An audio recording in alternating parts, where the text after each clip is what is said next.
Everyone has one or two secrets they'd rather keep hidden, and I'm no different. When I was younger, I was quite wild. Now, I'm a quiet and unassuming woman, but losing my parents at 15 sent me down a wrong path. I ended up joining a gang of troublemakers. I got some of the girls from the gang together and started our own group. Because my dad made me learn wrestling when I was a kid, I was known around town for being really strong, even stronger than the boys. My time in that world ended after I met someone special, but living that kind of life leaves some issues behind. My name is Nancy, and now I'm 35. I live as an ordinary housewife and work at a local supermarket. With my light makeup and quiet personality, no one would guess that I once wore bright makeup and rode motorcycles. Yes, I was in a gang and even led a group of girls. But then I met my husband Joshua and everything changed. It all began 10 years ago during a fight with another gang. They were always causing trouble whenever we met. One day, things got really intense. Joshua stepped in unexpectedly to help his brother, who was part of the other gang. As everyone was fighting and falling, Joshua and I were the only ones left standing. I even remember him laughing when he realized his brother wasn't even there. Despite the chaos, Joshua seemed really calm and composed. I couldn't help but notice. "Hey, you're pretty cool," I said to him. "Me? Really? Looking like this? You must have some strange tastes. Were you calling out for someone named Noah? Did you find him?" "No, it turns out my brother wasn't here." That's how our quiet chat began. Joshua's brother was a troublemaker beyond saving. Joshua even took up boxing to try and set him straight. He couldn't stand by and watch wrongdoing happen. He seemed like a guy full of fairness. As we talked more, we got closer. We started seeing each other more often, and it was clear we liked each other. But Joshua didn't like troublemakers back then. Even though we liked each other, my past in the gang held us back. Eventually, Joshua said he'd only be with me if I left the gang for good. Tired of all the pointless fights, I decided to leave the group. We started dating and got married 5 years later. The gang I used to be in got broken up by another group 2 years after I left. After marrying Joshua, I changed a lot and became a calm and graceful woman. But our peaceful life got shaken up by a certain neighbor, Joshua's sister Somia and her husband. One morning, as I was seeing Joshua off to work, the doorbell rang. Who could that be? I wondered. I'll check. Suddenly, Joshua looked surprised. Somia, he exclaimed, recognizing his sister, whom I had met once at a family dinner. Hey Joshua, we've moved in next door today. Please take care of us, she said. Hello, I'm Tommy, Somia's husband. Looking forward to getting along, he added. They started off with a rude attitude, but since Sonia was Joshua's sister, I couldn't be too confrontational. We usually got along with our in-laws, so I didn't want to start any trouble. It turns out Tony was the one who got Joshua's brother Noah into the troublemaking world. They went to the same high school and were a year younger than Joshua. Joshua turned 34 this year, so they must be 33. Somia, who's 3 years younger than Joshua, should be 31. Joshua, too bad about your brother, huh? Tony remarked. I don't care about Noah anymore. Even you. Joshua was visibly angry. His brother had passed away due to a fight. Joshua's brother and sister apparently never got along well.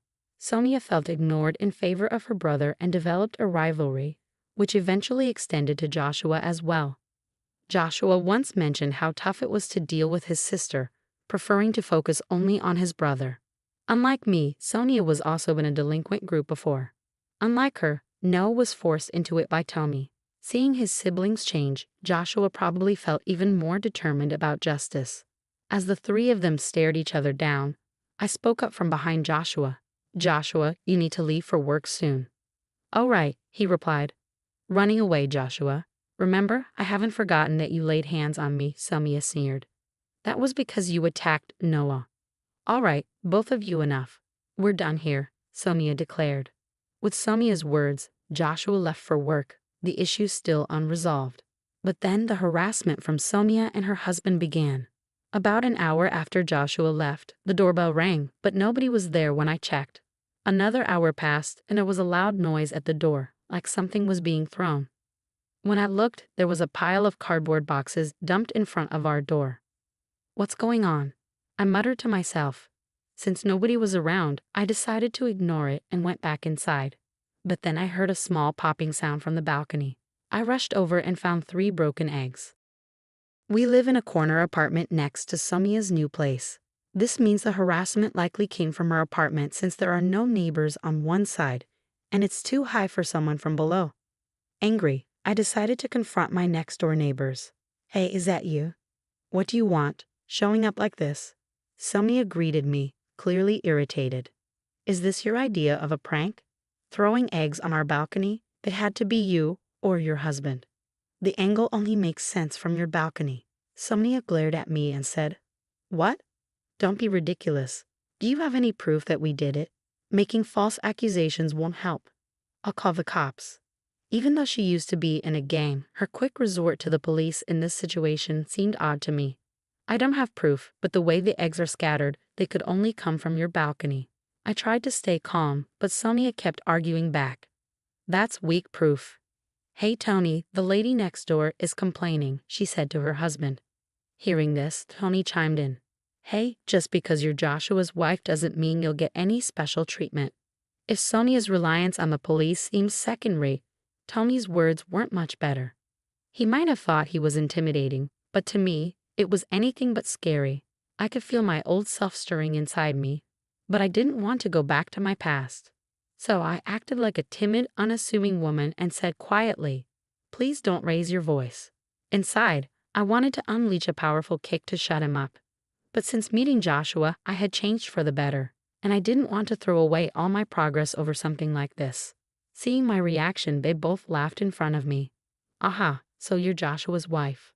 I thought you'd be something special, but you're just a boring woman." "Weak. Tony was giving you too much credit. At the family dinner, you seemed like a real introvert." "Just a kick won't be enough. I might have to dislocate a joint or two to calm myself down," I thought, trying to control my rising anger. "Go on, leave," they told me, and then closed the door on me. I stood there, staring at the closed door, feeling frustrated. I thought about telling Joshua, but I knew Somia and her husband would just pretend they didn't know anything. It would only lead to more trouble and stress for me, so I decided not to bother. The next day, and the day after that, the harassment from Somia and her husband continued. It always started after Joshua left for work. "Who left this garbage at our doorstep? It must be those two," I muttered as I was about to leave for work at the supermarket. The door got stuck halfway, blocked by a bag of garbage. I reluctantly took it to the disposal area and then headed to work. 5 hours later, I came home to something unbelievable. There was a cardboard box in front of the door, set up like a table. On either side of the box, there were lit candles, and in the middle, a vase with flowers. Above the door, there was a photo of me, taken who knows when, stuck there, mocking me as if I were dead. Furious, I was about to kick the cardboard away when Joshua called from behind. "Nancy." Startled, I turned around to find Joshua, who had come home from work. "You're an hour early." "I got off work early today. What's all this?" Joshua was also surprised at the sight in front of the door. We quickly cleaned up the cardboard and candles from the shared hallway and went inside. There, I told Joshua everything that had happened. "So it's likely Somia and her husband, but we don't have any proof. Even if we confront them, they'll just deny it," I said. After a moment of thought, Joshua had an idea. "Let's buy cameras, one for the balcony and one for the entrance, especially hidden well at the entrance." I agreed with Joshua's suggestion. There was only so much more we could take. We immediately purchased cameras online and had them delivered to Joshua's workplace to avoid suspicion. For now, we'll just have to endure until the cameras arrive. Then we can fight back with evidence. "Got it," I replied, so I dealt with Sonia's mean behavior at her house for a few days. For many people, putting up with stuff like this means not fighting back because they're scared or not strong enough. But for me, it was different. I wanted to fight back, but I held myself back. If it was okay to use force, I would have already stood up to them. It was really frustrating having the power to do something but not being able to. After 3 days, Joshua brought home some cameras. Any more trouble? The usual. Today they even threw a fish head onto the balcony. "Let's put up the cameras now. We'll hide one behind the air conditioner on our balcony, aiming at Sonia's, and another near the fire extinguisher by the entrance." The next day after setting up the cameras, Sonia started being mean again. As Joshua left for work, I watched everything through a recording app. And just like clockwork, Sonia and her friends started their antics. I watched quietly and left for work when it was time. 2 hours into my shift at the supermarket, Sonia came to my register. Well, well, if it isn't my sister-in-law, she said. I quietly scanned Sonia's items. It was obvious from her tone that she knew it was me, and she was being really rude. Aren't you cold for a cashier? Shouldn't you be nicer? Come on, give me a discount on this. Other customers in line looked worried as they watched us. A man in the line spoke up to Sonia. Hey, can't you see she's uncomfortable? Sonia turned to him, looking angry. Shut up, it's none of your business. The man seemed defeated by Sonia's reaction and backed away, leaving the line. Then, I spoke up to Sonia for the first time. Ma'am, if you keep acting this way, I'll have to call security. I said it calmly but firmly. Maybe because others were watching, Sonia replied. Oh, it was just a joke. So disappointing. She left the store, leaving her items behind. The other customers were surprised by what happened. I was really mad when I got home from work. There was a note on the door that said, useless cashier. That's enough. I couldn't handle it anymore. I angrily tore off the note and waited nervously for Joshua to come back. When he got home, we watched the footage from the cameras. It clearly showed Sonia and her husband doing bad things. Now we can fight back, Joshua said, looking angry. Okay, let's go. When we rang Sonia's doorbell, Tommy answered. You two again. What do you want now? Sonia came up behind him, asking lazily, What's up, Joshua? We're ready to fight back, I thought as I started to speak, but Joshua stopped me and stepped forward. Nancy, let me handle this. Sonia told me if you keep bothering us, there will be consequences. Joshua's voice was firm and threatening. Tony replied, What, you want to fight? You got proof we did anything? You're just making accusations. Before Tony could finish, Joshua played the video from the recording app. This video shows what you've been doing wrong. We put up cameras because your harassment was too much. This made Sonia and Tony quiet, which was unusual for them. Sonia looked a bit worried and turned to Tony, while Tony glared back at us with a deep frown. You caught us this time, I said seriously. But remember, the trouble started from your side. Tony replied, So you want to solve this with a fight, huh? Hold on, Joshua, I'm calling someone. Call whoever you want. We'll be ready, Joshua said firmly, not backing down as things got more intense.